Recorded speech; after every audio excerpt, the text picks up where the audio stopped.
राधे राधे, जय श्री कृष्णा। मैं संजू जमुहर आप सभी का स्वागत करती हूँ अपने यूट्यूब चैनल पर। एक बहुत प्यारा नाच गीत कैसा लगे आप सभी लोग जरूर बताइएगा कि ये गीत आप सबको कैसा लगा।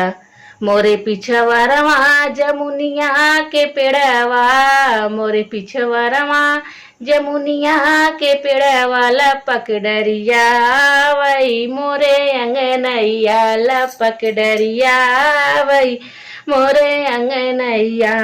पैया तोहरे लागू हे सासू बढ़ई तीने, पैया तोहरे लागू हे सासू बढ़ई तीने, पैया तोहरे लागू हे ससुरु बढ़ई ताला पक डरिया काटा मोरे अंगनैया, लपक डरिया काटा मोरे अंगनैया। मोरे पिछवरवा जमुनिया के पेड़वा, मोरे पिछवरवा जमुनिया के पेड़वा लपक डरिया वही मोरे अंगनैया, लपक डरिया वही मोरे अंगनैया। पैया तोहरे लागू है जेठवा बढ़ैता, पैया तोहरे लागू हे जेठवा बढ़ैता लपक डरिया काटा मोरे अंगनैया, लपक डरिया काटा मोरे अंगनैया।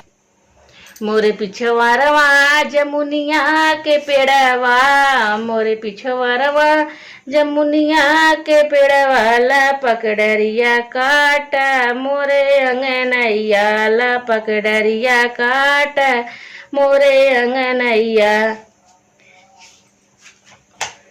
पैया तोहरे लागू हे देवरा बढ़ैता, पैया तोहरे लागू हे देवरा बढ़ैता लपक डरिया काटा मोरे अंगनैया, लपक डरिया काटा मोरे अंगनैया।